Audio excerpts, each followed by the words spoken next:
नमस्कार दोस्तों, स्वागत है आपका अपना ही यूट्यूब चैनल टुडे एग्जाम पर।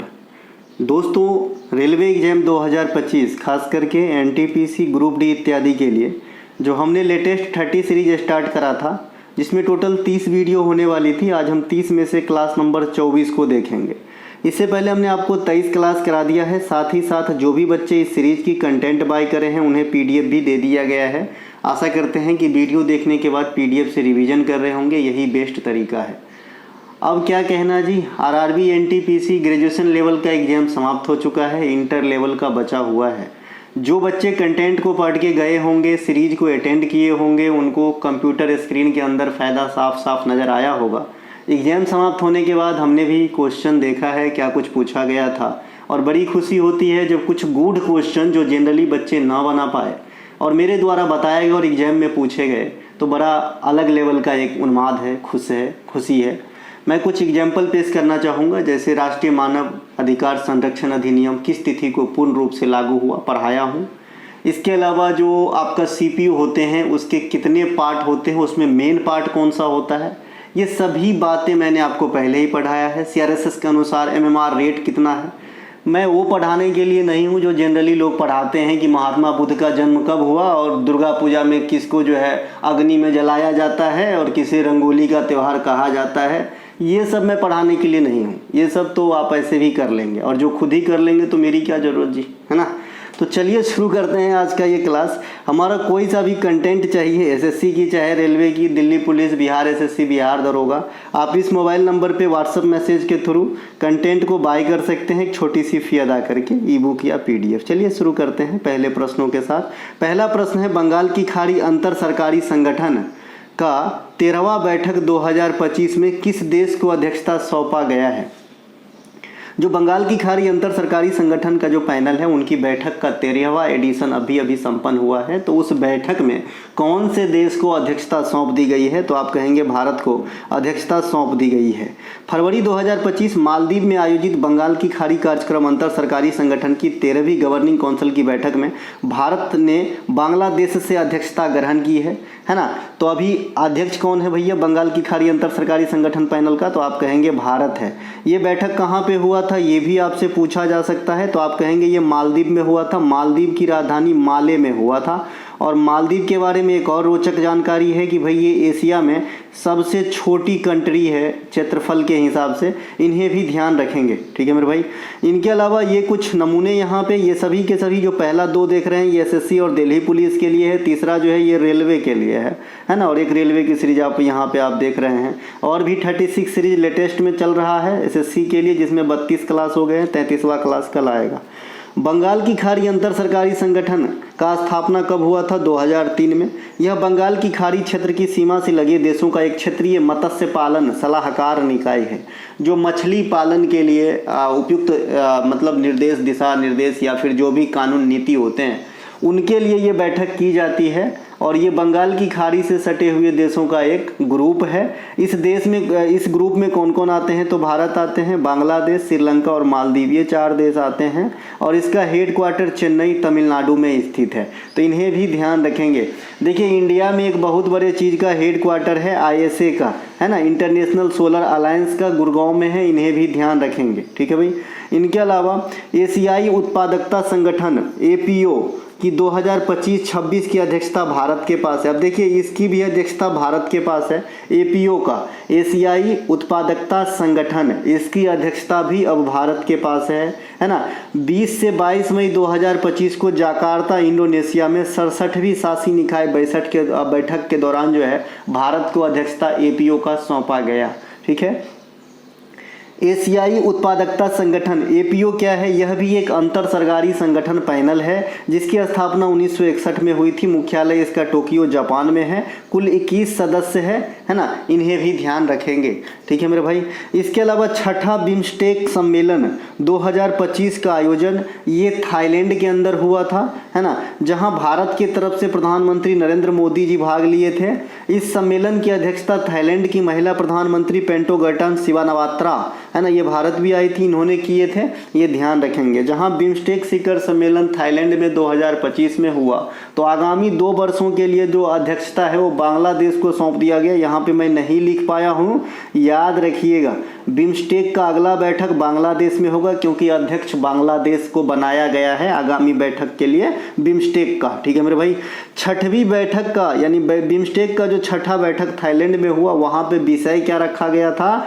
समृद्ध, लचीला और खुला, ये टैगलाइन था, या फिर आप जो भी कह लीजिए, थीम कह लीजिए। 6ठे बिम्स्टेक शिखर सम्मेलन के अंत में अगली अध्यक्षता औपचारिक रूप से थाईलैंड से बांग्लादेश को सौंप दी गई है। यहाँ पे लिखा गया है, इतना इंपॉर्टेंट चीज़ मैं कैसे बोल सकता हूँ। ये बिम्स्टेक की जो अब आगामी अध्यक्षता करेंगे वो बांग्लादेश के हाथ में है। अब बांग्लादेश आगामी बिम्स्टेक सम्मेलन का मेजबानी करेगा और अध्यक्षता भी। बिम्स्टेक की स्थापना कब होती है? 1997 में होती है। इसकी सदस्य देश भारत, भूटान, नेपाल, बांग्लादेश, श्रीलंका, थाईलैंड और म्यांमार बाद में आया है। ठीक है मेरे भाई।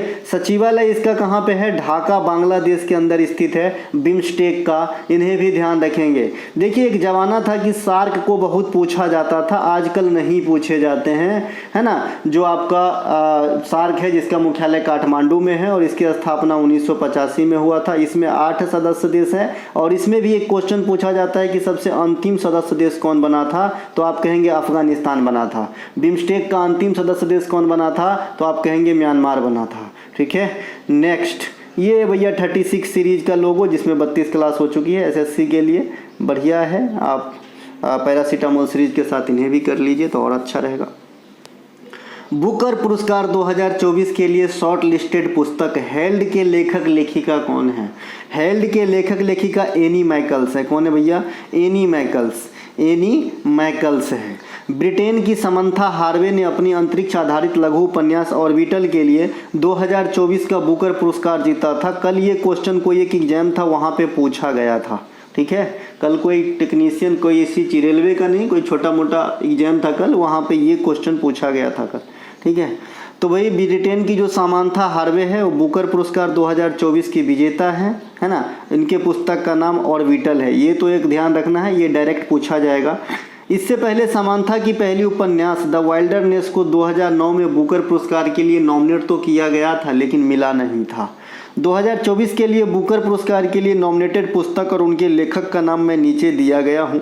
बहुत सारे चीज़ें आपको जानना है, जैसे आप कहीं देखते होंगे कि जो वादक हैं, जो आपके नृत्यांगना नर्तक हैं, वो नए नए नाम आ जाते हैं। तो कहाँ से आते हैं? जिनको साहित्य अकादमी पुरस्कार के लिए चुना गया होता है। ठीक है मेरे भाई। कभी कभी आप देखते हैं कि किताब का नाम आपके समझ से बाहर है। आप जितने भी किताब बुक पढ़े हैं, जितने भी बड़े गुरुजी की कंटेंट पढ़े हैं, किताब का नाम आ ही नहीं रहा है। क्यों? क्योंकि किताब का नाम जो नए दिखते हैं वो कहाँ से आते हैं? किसी बड़े अवार्ड के लिए नॉमिनेट होता है, जैसे बुकर पुरस्कार हो गया, संज्ञा ज्ञानपीठ हो गया, व्यास हो गया। तो भाई ऐसे किताब को जो है एग्जामिनर पूछ लिया करता है। ठीक है मेरे भाई। तो यहाँ 2024 में जो बुकर पुरस्कार के लिए नॉमिनेटेड पुस्तक हैं और उनके लेखक लेखिका का नाम, जैसे जेम्स, अमेरिकन पर्सिवल एवरेट द्वारा लिखित ये जेम्स एक पुस्तक का नाम है। क्रिएशन लेक, है ना, ये भी एक पुस्तक का नाम है। संयुक्त राज्य अमेरिका के राचेल कुशनर द्वारा लिखा गया है क्रिएशन लेक। ठीक है मेरे भाई। इनके अलावा द सेफ कीप, ये नीदरलैंड के लेखक हैं, ये लवेन डेर वुडेन, इनके द्वारा लिखा गया है। स्टोन यार्ड डिवोशन, ऑस्ट्रेलिया के चार्लोट वुड के द्वारा लिखा गया है।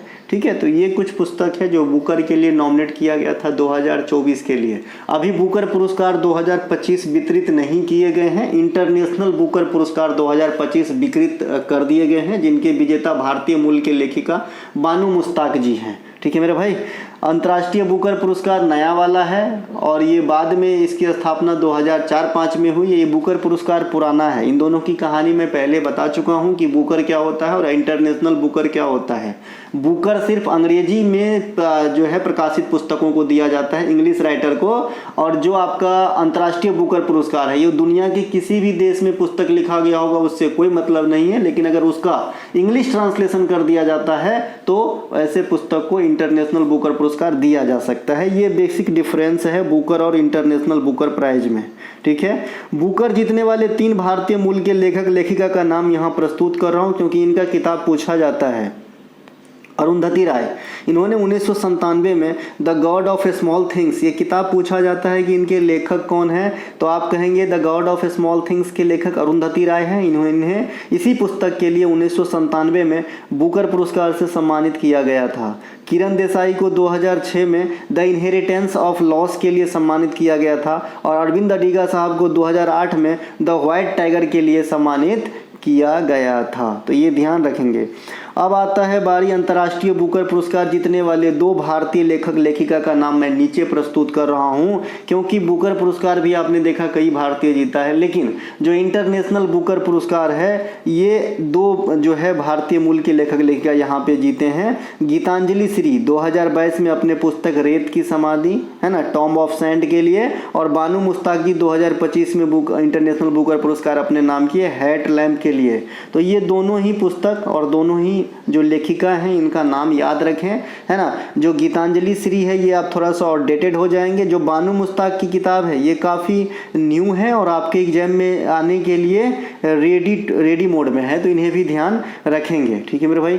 नेक्स्ट है कंप्यूटर सिस्टम में वर्चुअल मेमोरी का प्राथमिक उद्देश्य क्या होता है। जो कंप्यूटर सिस्टम में वर्चुअल मेमोरी है ना यूज करते हैं अपन, उसका प्राथमिक मेरा मोटो क्या होता है वर्चुअल मेमोरी का काम, है ना। तो ये क्या होता है, डिस्क स्पेस का उपयोग करके रैम की कैपेसिटी को विस्तार करना। एक तरीके से डिवाइस को चकमा दे रहे होते हैं। रैम कम होने के बावजूद भी वर्चुअल मेमोरी का इस्तेमाल करते हुए बड़े बड़े प्रोग्राम आप रन करा सकते हैं, जिससे सिस्टम को लगता है कि रैम ज़्यादा है ना। तो भाई रैम की कैपेसिटी को विस्तार करने के लिए हम जो है वर्चुअल मेमोरी का इस्तेमाल करते हैं। वर्चुअल मेमोरी स्टोरेज ड्राइव पर अस्थायी रूप से बनाई गई वोलाटाइल मेमोरी का एक भाग है।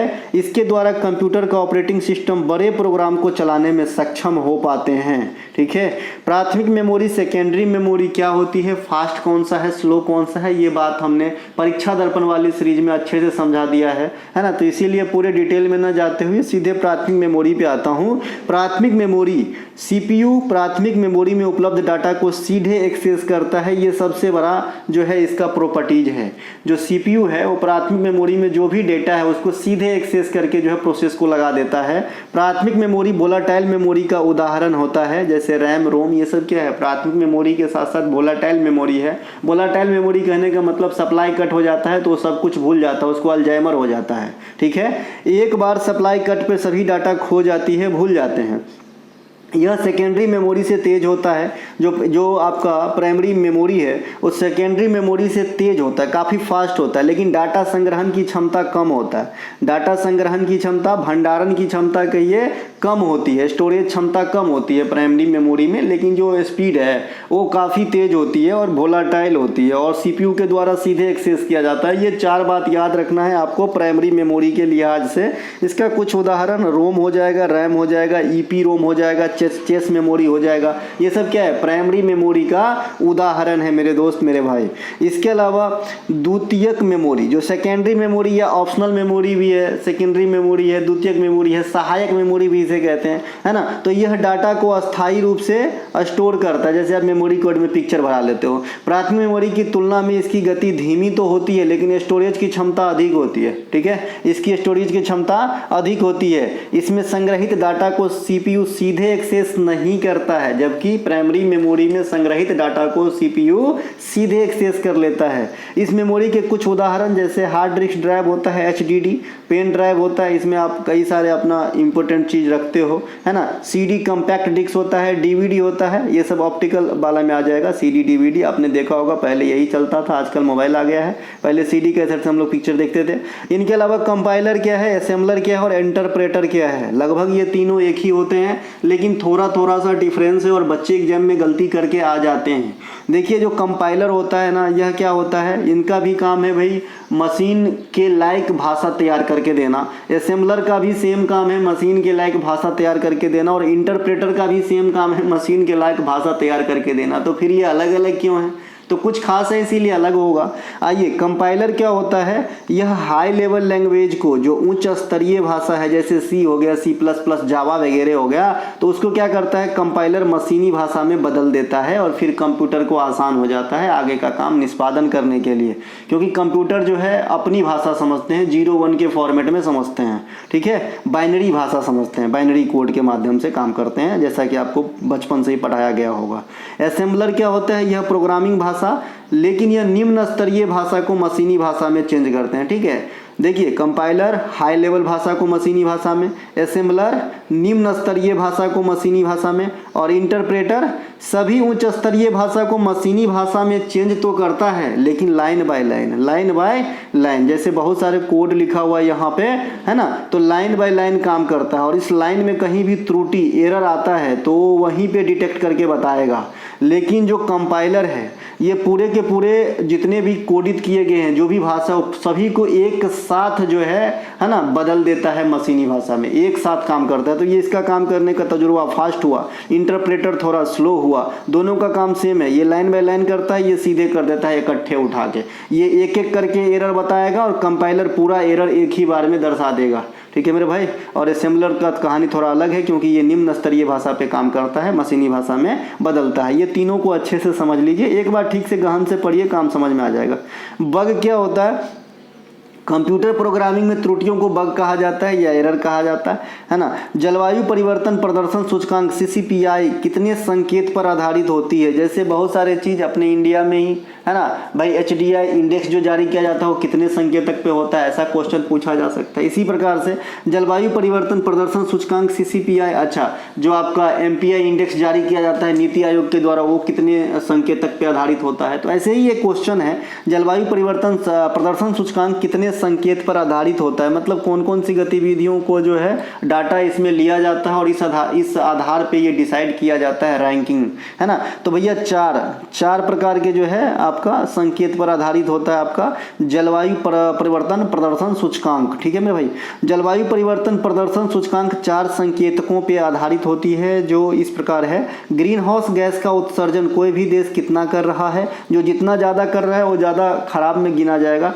नवीकरणीय ऊर्जा, है ना, नवीकरणीय ऊर्जा को अपन अक्षय ऊर्जा भी कहीं कहीं लिखे, आप देखेंगे तो घबराना नहीं है। ये क्या होता है, मैं कई बार आपको बता चुका हूँ कि नवीकरणीय और अनवीकरणीय, जैविक और अजैविक, ये बहुत छोटा चीज़ है, खादर और बांगर। लेकिन क्या होता है कि बच्चे एग्जाम के प्रेशर से, है ना, बच्चे जो है एग्जाम के प्रेशर से गलती कर आते हैं एग्जाम के अंदर, ठीक है। तो आपको नहीं गलती करना है, क्योंकि यहीं से होशियार होकर जाना भाई। नवीकरणीय मतलब एक ऐसी ऊर्जा जो भविष्य में जल्दी समाप्त नहीं होगा, और समाप्त तो देखिए एक दिन सब कुछ होना है ऐसा लग रहा है, लेकिन आपको इसे समाप्त होते हुए दिखाई नहीं देगा। जैसे पवन ऊर्जा, हवा लगभग कभी कम नहीं होने वाला है ना। इसके अलावा जल ऊर्जा, है ना, ये भी कभी कम नहीं होगा। सौर ऊर्जा, ये सब क्या है, नवीकरणीय या अक्षय ऊर्जा में आ जाएगा। लेकिन कोयला, पेट्रोल, डीजल, ये सब सीमित मात्रा में है दोस्त, तो ये सब अनवीकरणीय में आ जाएगा। उसी प्रकार से जैविक और अजैविक क्या होते हैं, जो पर्यावरण के 2 प्रमुख घटक होते हैं। तो जैविक वो है जिसमें जान है, अजैविक वो है जो निर्जीव है, सिंपल सी बात है। वैसे खादर और बांगर क्या होता है, मैं याद रखने के लिए आपको बता दिया हूँ कि भाई बांगर मतलब बंजर, जहाँ कुछ नहीं होता, वो पुराने जलोढ़ मिट्टी है, और खादर मतलब नए जलोढ़ मिट्टी है, ठीक है मेरे भाई। तो यहाँ पे जो 4 संकेतक के आधार पे जलवायु परिवर्तन प्रदर्शन सूचकांक जारी किए जाते हैं। तो ग्रीन हाउस उत्सर्जन, है ना, नवीकरणीय ऊर्जा, ऊर्जा उपयोग, जलवायु नीति, ये चारों को देखा जाता है।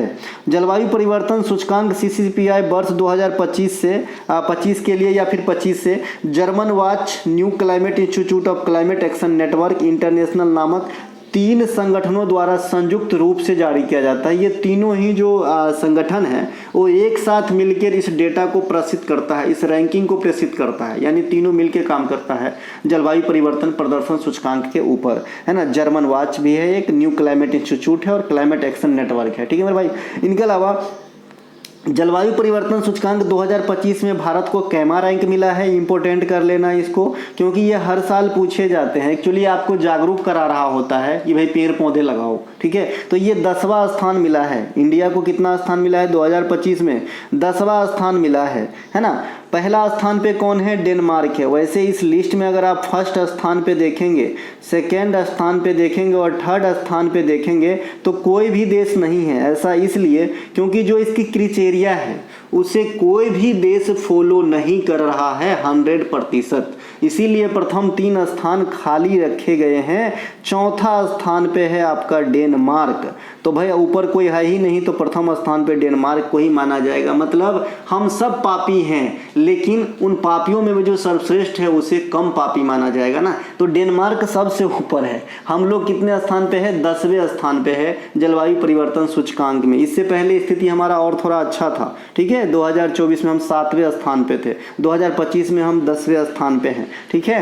अब एक क्वेश्चन आता है जो आपके एनटीपीसी 2025 में पूछे गए हैं कि भाई जलवायु परिवर्तन सूचकांक के लिए कुल कितने देशों को शामिल किया जाता है। गौर से सुनिएगा, कुल कितने देशों को शामिल किया जाता है। तो भाई 63 देश को और एक यूरोपीय संघ के देश को शामिल किया जाता है। तो इस यूरोपीय संघ को अगर हटा दे, खाली देश की बात करें तो 63 आंसर करना है दोस्त, है ना। 63 देश और यूरोपीय संघ के मेंबर को शामिल किया जाता है इस जलवायु परिवर्तन सूचकांक में, ठीक है। वर्ष 2024 के लिए भारत को 7वां स्थान दिया गया था और 2025 में हम 3 स्थान नीचे खिसक गए हैं। तो ये हमारे लिए अच्छी बात है या बुरी, ये तो आप भी समझते हैं। ग्लोबल जेंडर गैप रिपोर्ट 2025 के अनुसार भारत की रैंक 64.1% स्कोर के साथ 131वां है। इसे VVI कर लेना। जैसे अभी जलवायु परिवर्तन सूचकांक में 10वां स्थान देख लिए हो, है ना, वैसे ही ग्लोबल जेंडर गैप रिपोर्ट 2025 में भारत को 131वां स्थान मिला है। यह कौन जारी करता है? वर्ल्ड इकोनॉमिक फोरम के द्वारा जारी किया जाता है, ठीक है। 2025 के रिपोर्ट के कुल 148 देश को शामिल किया गया था जेंडर गैप वाले में, है ना। वर्ष 2024 के लिए भारत को 129वां स्थान दिया गया था। तो यहाँ भी हम खसक गए हैं। जो जेंडर गैप है ना, यहाँ भी खसके हैं। 129 से 131 हो गया है। बाहर बारिश हो रही है, थोड़ा बहुत आवाज़ आएगी तो उसको माइंड नहीं कीजिएगा, क्योंकि मैं घर से पढ़ाता हूँ। मेरे पास कोई स्टूडियो तो है नहीं भाई, मैं इतने बड़े आदमी तो हूँ नहीं, है ना। ट्रांसपेरेंसी इंटरनेशनल के अनुसार 2024 के भ्रष्टाचार धारणा सूचकांक है में भारत का स्कोर कितना है? 38 है। 180 देशों में माफ़ कीजिएगा स्कोर, अच्छा एक सेकेंड, हाँ सही बात है जी। ट्रांसपेरेंसी इंटरनेशनल जारी करता है आपका भ्रष्टाचार धारणा सूचकांक। तो 2024 के लिए भारत को 38 स्कोर मिला है। नंबर 38 दिया गया है, लेकिन रैंक 96वां है। तो अगर आपसे पूछे कि भाई जो भ्रष्टाचार धारणा सूचकांक 2024 में भारत की रैंक क्या है, तो 96वां स्थान करना है, ठीक है मेरे भाई। अभी 2025 का नहीं निकला है। इस लिस्ट में सबसे कम भ्रष्ट देश डेनमार्क है। तो कुछ ऐसे देश हैं जो हमेशा अच्छाई में सबसे ऊपर रहते हैं, जैसे डेनमार्क, नॉर्वे, फिनलैंड, आइसलैंड, ये सब सबसे ऊपर रहने वाले देशों में से है, ठीक है मेरे भाई। 2023 के लिए 93वां स्थान दिया गया था भ्रष्टाचार में इंडिया को। तो यहाँ भी हम पिछड़ता हुआ नजर आ रहे हैं। मतलब करप्शन तो बढ़ा है, ऐसा लग रहा है। 93 से 96 हो गया है। निम्नलिखित में से प्रमुख नदियाँ तथा उनके उद्गम स्थल किसका मिलान सही नहीं है, आपसे पूछ रहा है राज्य के संदर्भ में। साबरमती नदी क्या राजस्थान से निकलती है मेरे दोस्त? जी, ये अरावली रेंज की नदी है। ये अरावली पर्वत के बगल से उदयपुर के समीप से निकलती है, सही है। भरतपुजा नदी क्या यह केरल से निकलती है? इसके बारे में हम बाद में बात करेंगे। महानदी सिहावा छत्तीसगढ़ से निकलता है, सही है। महानंदी नदी पश्चिम बंगाल के दार्जिलिंग हिल के पास से निकलती है, ये भी सही है। तो ऑप्शन नंबर बी आपका जो है रॉन्ग है, और जो रॉन्ग है वही राइट है, क्योंकि आंसर आपको रॉन्ग वाला सेलेक्ट करना है, ठीक है। अब देखिए ये भरतपुजा नदी ये केरल का सेकेंड लार्जेस्ट नदी है ना, सेकेंड लार्जेस्ट नदी है आफ्टर पेरियार, है ना। पेरियार के बाद ये केरल में सबसे लंबी नदी है। पेरियार नदी को केरल में केरल का जीवन रेखा कहा जाता है ना। लेकिन ये भरतपुजा नदी का उद्गम जो है तमिलनाडु में होता है। कहाँ पे होता है? तमिलनाडु में होता है। बहता कहाँ पे है ना, बहता ज़्यादा है भाई आपके केरल में, लेकिन निकलता कहाँ से? तमिलनाडु से। तो यहाँ पे आपका ओरिजिन पूछा लिखा गया है, इसीलिए आपका आंसर हो जाएगा, मिसमैच किया गया है ना। भरतपुजा नदी को नीला नदी या पोन्नानी नदी भी कहा जाता है। ये तीनों एक ही नदी है। नीला नदी एक नील नदी है मेरे दोस्त, वो अफ्रीकन नदी है और ये दुनिया की सबसे लॉन्गेस्ट रिवर है, जो है ना, सबसे लॉन्गेस्ट रिवर है, वो अलग है। ये नीला नदी है। नीला नदी या पोन्नानी नदी भरतपुजा को कहा जाता है। इसका उद्गम पश्चिमी घाट के अन्नामलाई रेंज के पूर्वी ढलान से तमिलनाडु में होती है। कहाँ पे होती है? तमिलनाडु में। तमिलनाडु में 41 किलोमीटर बहता है यह नदी। उसके बाद केरल में प्रवेश करती है, जहां 209 किलोमीटर यात्रा करती है। यह केरल में बहने वाली पेरियार नदी के बाद दूसरी सबसे बड़ी नदी है। ठीक है मेरे भाई। तो आपका भरतपुजा की टोटल लंबाई कितना हो गया दोस्त? 250 किलोमीटर, है ना। 250 किलोमीटर की ये रिवर है, जिसमें 41 और 209 में विभाजित है। तमिलनाडु और केरल में बहती है। अब आती है पेरियार नदी की बारी। पेरियार नदी केरल के पश्चिमी घाट की शिवगिरी पहाड़ी से निकलती है, यानी यह केरल में ही निकलता है। इसकी लंबाई 244 किलोमीटर है। देखिए, इससे पहले अभी आपने देखा कि भाई 241 किलोमीटर के साथ जो है भरतपुजा आपका केरल में बह रहा था, और ये है 244 किलोमीटर। तो पहला स्थान 244 वाला हुआ, दूसरा स्थान 241 वाला हुआ। तो इस बात की पुष्टि भी होती है। इस नदी को केरल का जीवन रेखा कहा जाता है, लाइफ लाइन ऑफ केरला। और लाइफ लाइन ऑफ एमपी किसे कहा जाता है? किस नदी को लाइफ लाइन ऑफ एमपी कहा जाता है? आप लोग कमेंट कर दीजिएगा। इडुक्की परियोजना इसी नदी पर स्थित है। अरे अच्छा लग रहा है तो कब तक मन को मारोगे? मैं जानता हूं कि तुम्हें अच्छा लग रहा है। तुम ये भी जानते हो कि कंटेंट जो है A1 सुपर है, लेकिन लाइक नहीं करोगे, पता नहीं क्यों। खैर कोई बात नहीं, चलो। इडुक्की परियोजना इसी नदी पर है, पेरियार नदी पर। पेरियार नदी में जो है, ये पेरियार नदी अपनी जलराशि को वेम्बनाड झील के माध्यम से अरब सागर में गिराती है। ध्यान रखेंगे, वेम्बनाड झील जो है ये इंडिया की सबसे बड़ी झील है। वेम्बनाड झील जो है ये केरल में है और ये इंडिया की सबसे बड़ी झील है। खारे पानी की सबसे बड़ी झील कहेगा तब चिल्का आंसर करना है भाई, जिसके मन में चिल्का आ रहा है उड़ीसा। ठीक है। मुल्ले पेरियार बांध केरल के इडुक्की जिले में मुल्लेयार और पेरियार नदी के जो है आपके संगम पे है, और इस बांध को लेकर तनाव बना रहता है तमिलनाडु और केरला के बीच में। मुल्ले पेरियार विवाद, है ना। साबरमती नदी राजस्थान के उदयपुर जिले में अरावली पर्वत से निकलती है और 371 किलोमीटर की यात्रा करने के बाद गुजरात में अरब सागर में खंभात की खाड़ी में गिरती है। अर्थात यह नदी आपका राहुल जयकार राजस्थान और आपके जो है गुजरात के अंदर बहती है। कौन सी? साबरमती। कहाँ से निकलती है? अरावली हिल से।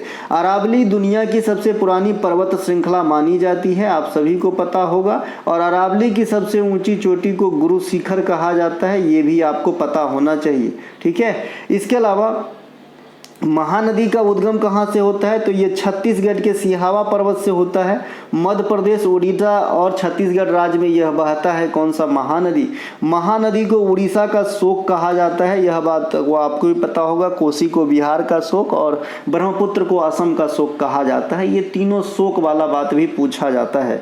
महानदी की टोटल लेंथ 858 किलोमीटर है। भारत का सबसे बड़ा बांध हीराकुंड बांध इसी नदी पर स्थित है, महानदी पर। महानदी की सहायक नदी काफी पूछे जाते हैं, क्योंकि इनका नाम भी कुछ फनी सा है, जैसे आपका जोंक, है ना, जोंक, ईब, है ना, तेल, ओंग। ओंग देखिए जनजाति भी होता है, ओंग सैंपेन ये सब जनजाति भी होता है। जरवा, ओंग, सैंपेन ये सब जनजाति है। ओंग नदी भी है ना। ओंग जो है नदी भी है। एक बराक वामा भी होता है और एक बराक नदी भी है। बराक नदी दामोदर की सहायक नदी है। बराक, माफ कीजिएगा, बराकर और बराक। बराक जो है ये ब्रह्मपुत्र की सहायक नदी हो जाएगी, बराकर हो जाएगा दामोदर का सहायक नदी। ठीक है।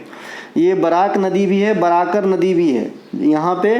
उसी प्रकार से देखिए जोंक नाम है इसका, ओंग, तेल, ये सभी के सभी सहायक नदी है किसके? महानदी के। ठीक है मेरे भाई। यह नदी डायरेक्ट बंगाल की खाड़ी में गिरती है, ये यानी ये गंगा की सहायक नदी नहीं है। जो महानदी है ये गंगा की सहायक नदी नहीं है, ये डायरेक्ट बंगाल की खाड़ी में गिरती है। महानदी को ओडिशा का शोक कहा जाता है, इन्हें भी ध्यान रखेंगे, है ना। नेक्स्ट पॉइंट है हमारा प्रायद्वीपीय भारत की। अच्छा हाँ, यह इसी लाइन में क्लियर हो जाएगा। प्रायद्वीपीय भारत की सबसे बड़ी नदी तो गोदावरी हो गई, जो नासिक के त्रिमकेश्वर से निकलती है। इसे वृद्ध गंगा या दक्षिणी गंगा भी कहा जाता है। प्रायद्वीपीय भारत की दूसरी सबसे बड़ी नदी कृष्णा नदी है, जो महाबलेश्वर महाराष्ट्र से निकलती है। और प्रायद्वीपीय भारत की तीसरी सबसे लंबी नदी महानदी है। तो पहला, दूसरा, तीसरा गोदावरी, कृष्णा, महानदी। ठीक है। जिन बच्चे के मन में कावेरी आ रहा है, एसएससी ने एक बार चाल चल दिया था कि भाई साउथ इंडिया की तीसरी सबसे लंबी नदी, तो तीसरी सबसे लंबी नदी है साउथ इंडिया की कावेरी। ठीक है मेरे भाई, तो कावेरी एक अलग है ना। कावेरी प्रायद्वीपीय तीसरा कहेगा तो आंसर नहीं मारना है, प्रायद्वीपीय तीसरा कहेगा तो महानदी आंसर मारना है। साउथ भारत की तीसरी सबसे लंबी नदी कहेगा तो कावेरी। कावेरी कहाँ से निकलता है? कर्नाटक के ब्रह्मगिरी से निकलता है, ये बात भी ध्यान रखना है। महानंदा नदी पश्चिम बंगाल में स्थित हिमालयी रेंज के महाल्दी राम पर्वत से निकलती है और यह गंगा में मिल जाती है। यह भारत में गंगा का आखिरी सहायक नदी है। गंगा नदी जो है ना भारत में देवप्रयाग में अलकनंदा भागीरथी मिलने के बाद है ना, उत्तराखंड, उत्तर प्रदेश, बिहार, पश्चिम बंगाल, झारखंड, इस झारखंड पहले फिर पश्चिम बंगाल, इतना सब जब बहने के बाद जब बांग्लादेश में जाती है तो जो लास्ट इंडिया से निकलते हैं ना, तो लास्ट इसके सहायक नदी महानंदा ही मिलते हैं। ठीक है, तो पहला कौन मिलता है बताइएगा कमेंट करके कि गंगा का देवप्रयाग में फॉर्मेशन होने के बाद प्रथम सहायक नदी कौन सा होता है गंगा का, बताना है आप लोगों को। 2 क्वेश्चन पूछा हूँ या 3, है ना। देखिए ये चीज़ मैं पहले भी बताया हूँ, ये पार्टिकुलर क्वेश्चन एसएससी वाले सीरीज में, यहाँ मैं रेलवे वाले में रिपीट कर रहा हूँ। देखिए मैं अकेला पढ़ाता हूँ तो जो भी पढ़ाता हूँ बहुत कम पढ़ाता हूँ, आपको पूरा क्लास अटेंड करना है, बहुत कुछ दे के जाएगा आपको क्लास। ठीक है, ये क्वेश्चन मैं रिपीट कर रहा हूँ इसलिए कि मैं जानता हूँ बच्चे टैगलाइन पे आजकल ज़्यादा जाता है, लिखा क्या है वही पढ़ना है ना। ऐसा नहीं होता, लिख तो कुछ देते हैं अंदर कुछ और रहता है मटेरियल। ठीक है मेरे भाई, है ना। तो ये क्वेश्चन रिपीट कर रहा हूँ, फायदा कर लेगा। जो पहले देख लिए हो ये पार्टिकुलर क्वेश्चन घाटा तो नहीं करेगा क्योंकि ये इंपॉर्टेंट है ना। एसआरएस के अनुसार जो है आईएमआर रेट कितना है, इन्फेंट मोर्टेलिटी रेट कितना है। मोर्टेलिटी समझ रहे हैं, इन्फेंट भी आप समझ रहे होंगे। तो प्रत्येक 1000 शिशु पे 27 बच्चे की डेथ हो जाती है ना, सीआरएस के एसआरएस के अनुसार, है ना, सैंपल रजिस्ट्रेशन सिस्टम के अनुसार। इसके अलावा इस सिस्टम के अनुसार और भी कई चीज़ है, जैसे है ना आपका न्यूनेटल मोर्टेलिटी रेट, है ना। ये आपके जो शिशु ऐसे जो 28 दिन के पहले डेथ कर जाते हैं उनके बारे में यहाँ पे लिखा गया है। यह रेट जो है आपका 19 प्रति 1000 है एसआरएस के अनुसार। MMR rate, maternal mortality rate 93 प्रति लाख है ना। सैंपल रजिस्ट्रेशन 2021 के अनुसार 5 वर्ष से कम उम्र के जो बच्चे हैं उनकी मोर्टेलिटी रेट 31 प्रति 1000 है। ठीक है, तो जैसा पूछेगा वैसा आंसर देना है। नवजात का पूछेगा तो 19 आंसर करना है, शिशु का पूछेगा 27 आंसर करना है, 5 वर्ष से कम का पूछेगा 31 आंसर करना है। ठीक है, और जो एमएमआर है मैटरनल मोर्टेलिटी रेट प्रति 1,93 माताएं की जो है मृत्यु हो जाती है इस मतलब रिपोर्ट के अनुसार, सैंपल रजिस्ट्रेशन सिस्टम के अनुसार। ठीक है, इसके अनुसार लिंगानुपात कितना है ना, 913 प्रति 1000, यानी 1000 मेल चाइल्ड पे 993 फीमेल। इनके अलावा सिंपल रजिस्ट्रेशन सिस्टम रिपोर्ट 2021 के अनुसार भारत में फर्टिलिटी रेट कितनी है, तो 2 है। ये सभी के सभी डाटा आप जनगणना के अनुसार भी डिसाइड कर सकते हैं और यहाँ भी कर सकते हैं। नेक्स्ट है 97वां संविधान संशोधन के द्वारा राज्य के नीति निर्देशक सिद्धांत डीपीएसपी के अंतर्गत किस अनुच्छेद को जोड़ा गया था। देखिए 97वां जो संविधान संशोधन है, अमेंडमेंट है, इसके द्वारा आपका जो आर्टिकल है 43B जोड़ा गया था जो सहकारी समिति को बढ़ावा देने से संबंधित है। ठीक है, इसे 2011 में 97वां अमेंडमेंट के द्वारा डीपीएसपी के अंतर्गत भाग 4 में जोड़ा गया था। अब अनुच्छेद 51A को 1976 में 42वां संविधान संशोधन के अधिनियम के द्वारा जोड़ा गया था। यह अनुच्छेद नागरिकों के मौलिक कर्तव्यों से संबंधित है। 1976 में 10 प्रकार के मौलिक कर्तव्य को संविधान में जोड़ा गया था। यह मूल संविधान का हिस्सा नहीं था और जो मौलिक कर्तव्य पे कमेटी काम करते हैं वो एसएससी है, स्वर्ण सिंह कमेटी है ना, इसे ध्यान रखेंगे। परंतु स्वर्ण सिंह समिति ने 8 प्रकार के मौलिक कर्तव्यों का सुझाव दिया था, लेकिन उस समय 10 प्रकार के जोड़े गए और वर्तमान में 11 मौलिक कर्तव्य है। यह 11वां 86वां संविधान संशोधन के द्वारा आया था, जो नीचे हम बात करेंगे। यहाँ लिखा है 11वां मौलिक कर्तव्य 86वां संविधान संशोधन 2002 के द्वारा ऐड किया गया था, जो शिक्षा से संबंधित है। 11वें मौलिक कर्तव्य को अनुच्छेद 51A के में रखा गया है, यानी अल्फाबेटिक में पोजीशन है के का 11, यानी 51A से स्टार्ट होता है मौलिक कर्तव्य और 51A के तक है वर्तमान में, यानी 11 है जो भाग 4 के ए में रखा गया है। ठीक है मेरे भाई। इसके अलावा अनुच्छेद 21A को 86वां संविधान संशोधन 2002 के द्वारा ही जोड़ा गया, लेकिन ये मौलिक अधिकार के अंतर्गत जोड़ा गया। और आर्टिकल 51A के भी जोड़े गए थे यही 86वां संविधान संशोधन के द्वारा, लेकिन ये मौलिक कर्तव्य के अंतर्गत जोड़ा गया। तो दोनों शिक्षा से संबंधित है, लेकिन दोनों का पोजीशन अलग है। आर्टिकल 21A जो है मौलिक अधिकार के अंतर्गत आता है, आर्टिकल 51A के जो है मौलिक कर्तव्य के अंतर्गत आता है। ठीक है। इसके अलावा 42वां संविधान संशोधन निम्नलिखित अनुच्छेद को जोड़ा गया। देखिए 42वां संविधान संशोधन मिनी कॉन्स्टिट्यूशन, लघु संविधान कहा जाता है इंडिया के अंदर, तो ऐसे ही नहीं कहा जाता होगा। इसके अंदर बहुत कुछ हुआ है। फिलहाल जो आर्टिकल वाली बात है कि कौन कौन से आर्टिकल जोड़े गए है ना, कौन कौन से आर्टिकल में संशोधन किए गए, इस बात को मैं 42वां संविधान संशोधन की इंपोर्टेंसी से यहाँ रखता हूँ। अनुच्छेद 39A को जोड़ा गया, समान न्याय और गरीबों की मुफ्त कानूनी सहायता, समान एवं निःशुल्क विधिक न्याय, इसे आप स्टैंडर्ड भाषा में कह सकते हैं। 43 उद्योगों के प्रबंधन में श्रमिकों की भागीदारी, 48 पर्यावरण का संरक्षण और सुधार, ये सभी के सभी 42वां संविधान संशोधन के द्वारा जोड़ा गया। आर्टिकल 51A है ना, ये मौलिक कर्तव्य, हाँ ये भी मैंने ऊपर बात कर ही लिया था, 42वां संविधान संशोधन से जोड़ा गया है ना। इनके अलावा भाग 4 का A भी यही इंक्लूड किया गया। क्या हुआ कि भाई मौलिक कर्तव्य के लिए आर्टिकल 51 का A तो हमने बनाया, अब इसको DPSP में भी नहीं रख सकते और मौलिक अधिकार में भी नहीं रख सकते, तो कहाँ रखूं? तो इसके लिए एक नया भाग क्रिएट कर दिया गया DPSP के आगे 4 का A। ठीक है, और इसी में इस आर्टिकल 51A को जहां मौलिक कर्तव्य को रखा गया है इसे रखा गया है। ठीक है मेरे भाई। इसके अलावा अनुच्छेद 323A प्रशासनिक न्यायाधिकरणों की स्थापना के लिए प्रावधान, इसको भी ऐड किया गया था 42वां अमेंडमेंट के द्वारा। अब एक 44वां अमेंडमेंट होता है, ये भी काफ़ी पॉपुलर है। सबसे पहले इससे एक क्वेश्चन पूछा जाता है कि भाई भारतीय संविधान में संपत्ति के अधिकार को मौलिक अधिकार से किस अमेंडमेंट के द्वारा हटाया गया था? तो आप कहते हो 44वां अमेंडमेंट 1978 के द्वारा। संविधान में नया आर्टिकल 300A जोड़ा गया और इसी आर्टिकल में जो संपत्ति के अधिकार को मौलिक अधिकार से उठा करके यहाँ पे लाके रखा गया आर्टिकल 300A के अंदर। ठीक है। अनुच्छेद 352 जो राष्ट्रीय आपात से संबंधित है, इसमें एक छोटी सी बदलाव किया गया। इसमें जो है एक बदलाव किया गया। क्या बदलाव किया गया भाई? आप सभी को पता होगा इमरजेंसी 1975 वाला, है ना। तो भाई इनके बाद का ये घटना है, 1978 का ये घटना है। तो इसमें क्या हुआ कि भाई अब जो राष्ट्रीय आपात लगेंगे वो जो है केंद्रीय मंत्रिमंडल के लिखित सिफारिश पे लगाया जाएगा, एक नियम बनाया गया। तो ये 44वां संविधान संशोधन में हुआ। ठीक है मेरे भाई। आपातकाल के दौरान आर्टिकल 20 और 21 को निलंबन नहीं किया जाएगा। जो आपके 20 में क्या है आपका सजा के मामले में थोड़ा छूट मिलता है आपको, और 21 क्या है प्राण एवं दैहिक स्वतंत्रता का अधिकार या आपका जो है निजता का अधिकार इसे कहते हैं। तो ये दोनों जो है आपके कोई भी आपातकाल हो चाहे कुछ हो, इससे आपको निलंबित नहीं किया जाता है ना। आप भारतीय हो चाहे आप विदेशी हो, ये सभी पे लागू होता है। ये दोनों आर्टिकल जो है सभी पे लागू होता है। 20 और 21 जो है भारत के साथ साथ विदेश के नागरिक पे भी लागू होता है। भाई उनको भी जिंदगी जीने का अधिकार थोड़ी छीन लोगे। मान लो कोई पेरिस से घूमने आया है, यहाँ आपातकाल लग गया तो उनको जिंदगी छीन लेंगे, तो भी घूमेगा भाई। तो वो ये अधिकार जो है निलंबन नहीं किया जाएगा। ठीक है। विधानसभा के कार्यकाल की अवधि 6 वर्ष से घटाकर 5 वर्ष कर दिया गया। और ये 6 वर्ष किया कब गया था? तो आप कहेंगे 42वां संविधान संशोधन में जो है विधानसभा की अवधि को बढ़ा दिया गया था, 5 साल से 6 साल कर दिया गया था। लेकिन 44वां संविधान संशोधन में इसे ड्रॉ कर लिया गया, फिर से 5 वर्ष कर दिया गया। जैसे हम वर्तमान स्थिति में देखते हैं कि हर जगह की विधानसभा की जो अवधि है वो 5 साल ही होता है और लोकसभा का 5 साल ही होता है। 69वां संविधान संशोधन 1991, इसके द्वारा क्या होता है कि दिल्ली को राजधानी क्षेत्र का दर्जा दिया गया था। इसी के तहत अनुच्छेद 239A तथा 239AB को संविधान में ऐड किया गया। तो ये दोनों आर्टिकल आपके 69वां संविधान संशोधन 1991 के साथ आया था और साथ ही दिल्ली को राजधानी क्षेत्र का दर्जा भी देता है। ठीक है मेरे भाई।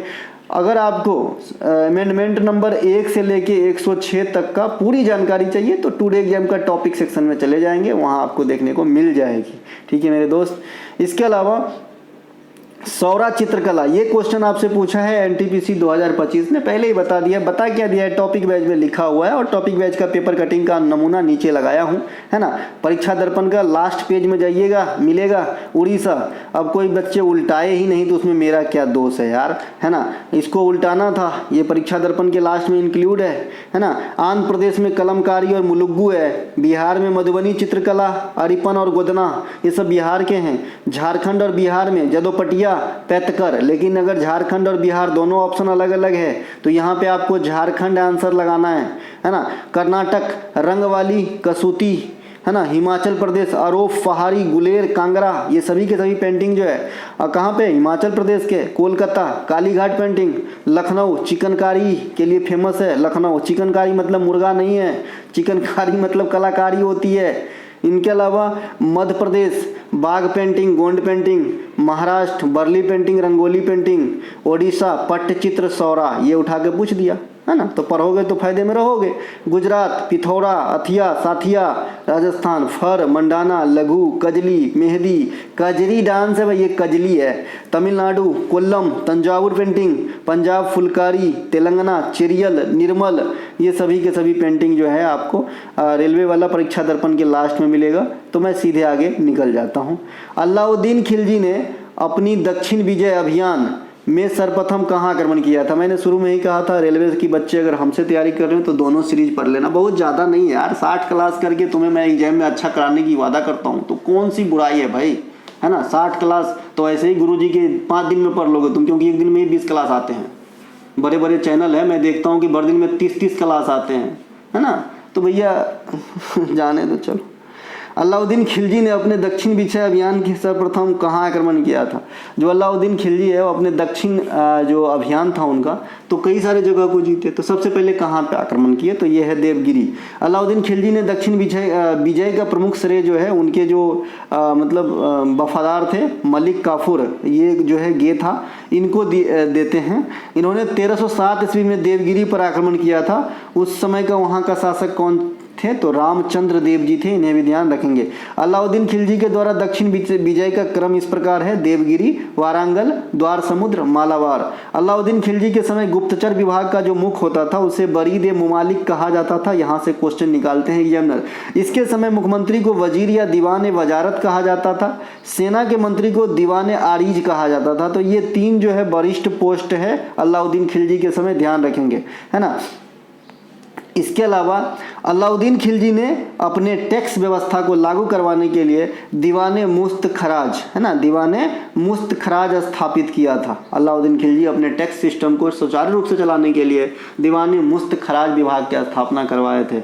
आप लोग बताना पेशवा का क्या अर्थ था मराठा साम्राज्य में? मराठा साम्राज्य में पेशवा का क्या अर्थ था? इस पे तो पिक्चर भी बन चुके हैं, बाजीराव मस्तानी शायद पिक्चर का नाम है। तो भाई आप लोग तो आराम से बता सकते हो, बताना। अलाउद्दीन खिलजी अस्थायी सेना रखने, बाजार नियंत्रण प्रणाली अपनाने, कुतुब मीनार की निकट अलाई दरवाजा का निर्माण करने, हजार खंभा महल का निर्माण करने इत्यादि के लिए प्रसिद्ध है। सल्तनत कालीन प्रमुख विभाग और उनके संबंध नीचे दिए गए हैं। इससे आपको जो है विभाग और वो किससे रिलेटेड था इस बात को जानना है। दीवाने विजारत, विजारत ऑफ फिनेंस, ये फिनेंस से संबंधित था। दीवाने इंसा ऑफिशियल राइटर यानी पत्राचार व्यवस्था से संबंधित था। दीवाने रसालत रिलीजियस मैसेज एंड रिलेशन से संबंधित था। दीवाने कोही या दीवाने अमीर ये कृषि विभाग से संबंधित था, फार्मिंग से। मजलिस खुजालत सेक्रेटरी गुप्तचर विभाग है ये। दीवाने खैरात, है ना, ये आपका खैरात दान विभाग है ये। बरीद मुमालिक सेक्रेट सर्विस प्लस पोस्टल ऑल्स, है ना। दीवाने कजा कोर्ट रूम, है ना, कोर्ट रूम थे, है ना भैया। तो ये जो है आपका सल्तनत कालीन कुछ डिपार्टमेंट और उनके क्या काम थे। राष्ट्रीय आय में क्या क्या शामिल किया जाता है? मजदूरी और वेतन को अपन राष्ट्रीय आय में शामिल कर लेते हैं, ठीक है। राष्ट्रीय आय का अनुमान सर्वप्रथम कौन लगाए थे? दादा भाई नौरोजी ने लगाए थे, है ना, 1868 ईस्वी में। इन्होंने अपनी पुस्तक poverty and British rule in India में प्रकाशित किया था। मतलब इस किताब के लेखक कौन हो गए? दादा भाई नौरोजी साहब। स्वतंत्रता के बाद राष्ट्रीय आय के अनुमान जो है पीसी महालनोबिस की अध्यक्षता में राष्ट्रीय आय समिति का गठन 1949 में किया गया था। स्वतंत्रता के बाद जो राष्ट्रीय आय का अनुमान इत्यादि है इनके लिए एक राष्ट्रीय आय समिति का गठन किया गया था, जो पीसी महालनोबिस को अध्यक्ष बनाया गया था। और ये कब बनाया गया था? 1949 में, ठीक है। 1938 कांग्रेस के हरुपुरा अधिवेशन में जवाहरलाल नेहरू की अध्यक्षता में राष्ट्रीय योजना समिति का गठन किया गया था, ये ध्यान रखेंगे। अब देख लीजिए कि ये जो अध्यक्षता है तो इससे आपको भटक नहीं जाना है कि हरिपुरा अधिवेशन की अध्यक्षता जो है कांग्रेस का वो जवाहरलाल नेहरू किए थे। जी नहीं, इस लाइन को ठीक से पढ़िए। 1838 कांग्रेस के हरिपुरा अधिवेशन में जवाहरलाल नेहरू की अध्यक्षता में राष्ट्रीय योजना समिति का गठन किया गया था। मतलब इस अधिवेशन से अध्यक्षता का हमें कोई अभी चर्चा यहाँ पे हमने नहीं करा है। यहाँ पे हम करा है कि भाई इसी अधिवेशन के दौरान जवाहरलाल नेहरू एक कमेटी का हेड बना जिसका नाम रहा राष्ट्रीय योजना समिति या कमेटी। ठीक है मेरे भाई। लेकिन इस हरिपुरा अधिवेशन का जो अध्यक्षता है ये सुभाष चंद्र बोस साहब के द्वारा किया गया था। ठीक है भाई। नेक्स्ट, केंद्रीय सांख्यिकी संगठन भारत सरकार द्वारा 1951 में स्थापित किया गया। जो आपका केंद्रीय सांख्यिकी संगठन है वो सरकार के द्वारा 1951 में स्थापित किया गया था, और राष्ट्रीय विकास परिषद 1952 में, और योजना आयोग 1950 में। तो ये तीनों क्रम में है, 50, 51, 52। ठीक है। इसके अलावा जीडीपी एक वित्तीय वर्ष में किसी भी देश में, भारत के मामले में 1 अप्रैल से अगले साल के 31 मार्च तक, है ना, उत्पादित सभी वस्तुओं और सेवाओं का अंतिम मौद्रिक मूल्य होता है। एनडीपी क्या होता है? शुद्ध घरेलू उत्पाद। तो जब जीडीपी में से आप मूल्यह्रास को घटा देते हैं, मूल्यह्रास क्या होता है 3 दिन पहले अच्छे से समझाया हूँ। GNP, GDP plus X minus M. तो भैया जीएनपी क्या होता है? जीएनपी क्या होता है ना? तो भाई जो आपका जीएनपी निकालना हो तो जो जीडीपी है उसमें आप एक्स को घटा के एम जोड़ते हो, एक्स एम का वैल्यू पता चल जाएगा तो आपका काम आसान हो जाएगा। एक्स क्या होता है कि भाई जो मतलब विदेशी नागरिक है और इंडिया में आके धन उपार्जन कर रहा है ना, तो वो अपने देश का जीडीपी बढ़ा रहा है। मान लीजिए इंग्लैंड से आके कोई इंडिया में कमा रहा है तो इंग्लैंड के जीडीपी में योगदान दे रहा है ना, तो उसको घटा दिया जाता है इंडियन जीडीपी से। और कोई भारत का आदमी कुवैत में जाके काम कर रहा है, ठीक है, तो भारत के जीडीपी में ग्रोथ कर रहा है भाई, तो ये कुवैत में जो भारतीय आदमी कमा रहा है ना, इसकी कमाई की रकम को यहाँ पे जोड़ दिया जाता है। मतलब एम है भारतीय मूल का आदमी जो विदेश में कमा रहा है, एक्स है विदेशी मूल का आदमी जो भारत में कमा रहा है। ठीक है मेरे भाई। तो इस सूत्र से आप जो है जीएनपी निकाल सकते हैं। एनएनपी क्या होता है? Net national product. तो जब जीएनपी, अभी आपने ऊपर में जीएनपी निकालना सीख लिया, अब जीएनपी में से डिप्रिसिएशन अर्थात मूल्यह्रास को घटाएंगे तो एनएनपी निकल जाएगा। मैंने आपसे कहा भी था कि जब भी मूल्यह्रास को घटाते हैं ना, जी जो है ये कन्वर्ट हो जाता है आपका एन में, ठीक है, यानी ग्रॉस जो है ये नेट में कन्वर्ट हो जाता है। अब एनएनपी क्या होता है फैक्टर कॉस्ट पे? तो NNP market price minus indirect tax plus subsidy. ये सूत्र को याद रखना बहुत जरूरी है। एसएससी भी पूछता है, रेलवे भी पूछता है, दुनिया के सभी एग्जाम, बैंक भी पूछता है। इनके अलावा राष्ट्रीय आय में रिटायरमेंट, पेंशन, किराया, ब्याज, लाभ, कमीशन, ये सभी के सभी जो है शामिल किया जाता है।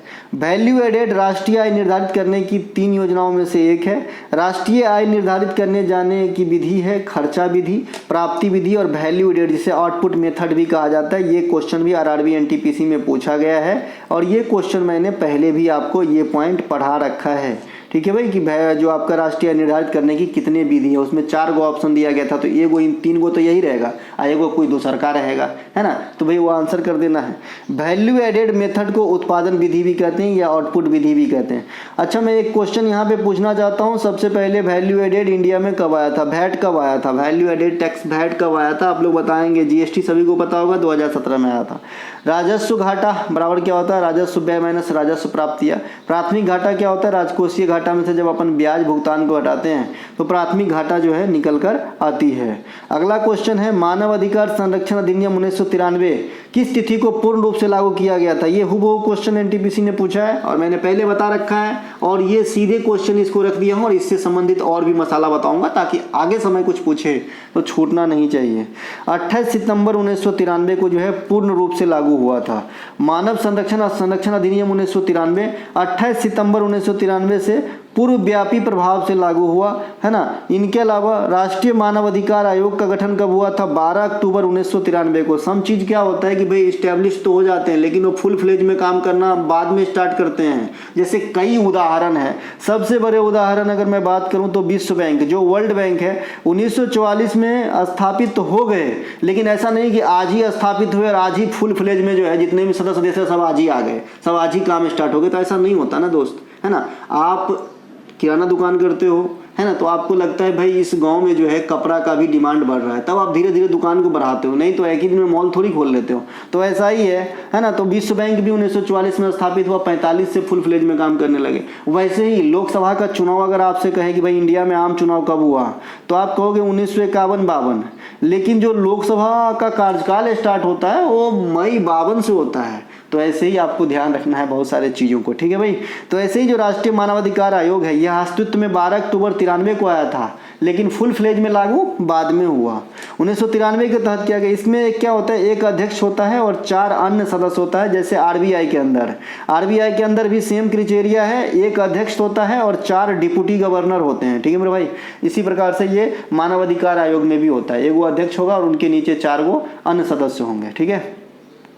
अब बात आती है अध्यक्ष कौन बन सकते हैं। तो अध्यक्ष जो है सुप्रीम कोर्ट के कोई भी मुख्य न्यायाधीश या सुप्रीम कोर्ट के कोई भी न्यायाधीश रहे हुए आदमी, है ना, सुप्रीम कोर्ट से रिटायर्ड मुख्य न्यायाधीश या न्यायाधीश जो है इसमें अध्यक्ष बन सकते हैं। अध्यक्ष की नियुक्ति जो है 6 सदस्यीय कमेटी के सिफारिश पर भारत के राष्ट्रपति के द्वारा किया जाता है। ये 6 समिति कमेटी का जो मेंबर होता है उनको भी आपको ध्यान रखना है मेरे दोस्त, मेरे भाई, मेरे बहन, क्योंकि ये बहुत ही जटिल क्वेश्चन बनेगा अगर एग्जाम ने क्वेश्चन पूछा तो, ठीक है मेरे भाई। तो इसमें कौन कौन से रहते हैं, लोकसभा और राज्यसभा के विपक्ष के नेता, तो ये कितने हो गए सर, 2 हो गए। एक होता है आपका प्राइम मिनिस्टर और एक आपका होता है होम मिनिस्टर, तो ये कितना हो गया भैया, 2, तो कितने हो गए 4। एक होते भैया आपका लोकसभा का स्पीकर और एक होते हैं आपके राज्यसभा का उपसभापति। ध्यान रखें यहाँ पे सभापति हो जाएगा तो उपराष्ट्रपति हो जाएगा, उपसभापति।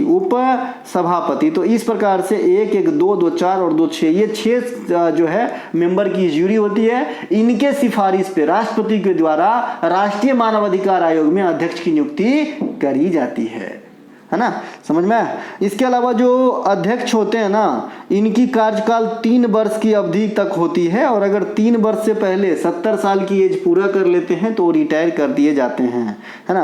इनके अलावा वर्तमान में अध्यक्ष श्री वी राम सुब्रमण्यम है, इन्हें ध्यान रखेंगे। सूचना का अधिकार अधिनियम भारतीय संसद द्वारा 12 मई 2005 को तो पारित किया गया था। इस अधिनियम को 15 जून 2005 को राष्ट्रपति की स्वीकृति प्रदान हो गई थी और आरटीआई अधिनियम यानी जो सूचना का अधिकार है ये 12 अक्टूबर 2005 को लागू हुआ था, ठीक है मेरे भाई। तो ये ध्यान रखेंगे, अगर आपको यहाँ से उठा के क्वेश्चन पूछता है कि भाई आरटीआई सूचना का अधिकार अधिनियम जो है ये कब से लागू होता है, तो आप कहेंगे 12 अक्टूबर 2005, ठीक है मेरे भाई। इसके अलावा सूचना का अधिकार लागू करने वाला सबसे पहला कंट्री विश्व में कौन सा था, तो आप कहेंगे स्वीडन। कौन सा था भैया, स्वीडन। उसी प्रकार से दुनिया में सबसे पहले लोकपाल लाने वाले कंट्री भी स्वीडन ही है, इन्हें ध्यान रखेंगे। इनके अलावा संविधान के 73वां संविधान संशोधन जो ग्राम पंचायत से संबंधित होता है, ये 1992 में अधिनियम लाया गया था, लेकिन यह पारित हुआ था 24 अप्रैल 93 को। इसीलिए हम 24 अप्रैल को जो है पंचायती राज दिवस के रूप में मनाते हैं इंडिया में। अगर आपसे कहे कि भाई 73वां संविधान संशोधन को अपनाने वाला देश का पहला राज्य कौन था, तो आप कहेंगे एमपी, मध्य प्रदेश, ठीक है भाई, ये ध्यान रखना। इसके अलावा निम्नलिखित में से सर्वाधिक पाए जाने वाले के संदर्भ में कौन सा कथन सही है। वायुमंडल में ऑक्सीजन सबसे ज्यादा पाया जाता है क्या, नहीं। वायुमंडल में सबसे ज्यादा ऑक्सीजन नहीं, नाइट्रोजन पाया जाता है 78%। ब्रह्मांड में नाइट्रोजन नहीं, ब्रह्मांड में सबसे ज्यादा हीलियम हाइड्रोजन गैस की प्रधानता होती है। पृथ्वी पर सबसे ज्यादा ऑक्सीजन, उपयुक्त सभी सही है, तो ऑप्शन नंबर सी सही होगा, बाद बाकी सारे के सारे गलत हो जाएंगे। पृथ्वी पर सबसे अधिक मात्रा में ऑक्सीजन होता है इन चारों के अकॉर्डिंग। पृथ्वी पर सबसे अधिक ऑक्सीजन तत्व की उपस्थिति पाई जाती है तत्पश्चात सिलिकॉन धातु में और सबसे अधिक एल्युमिनियम की, ठीक है।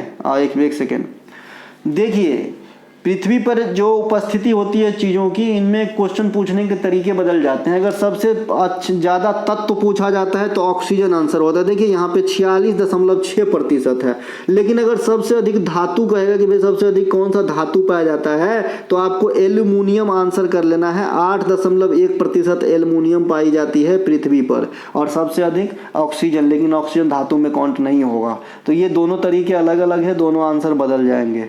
अब देखिए पृथ्वी के जो है ना, और नीचे समझाऊंगा क्योंकि लिखा हुआ है ऑलरेडी।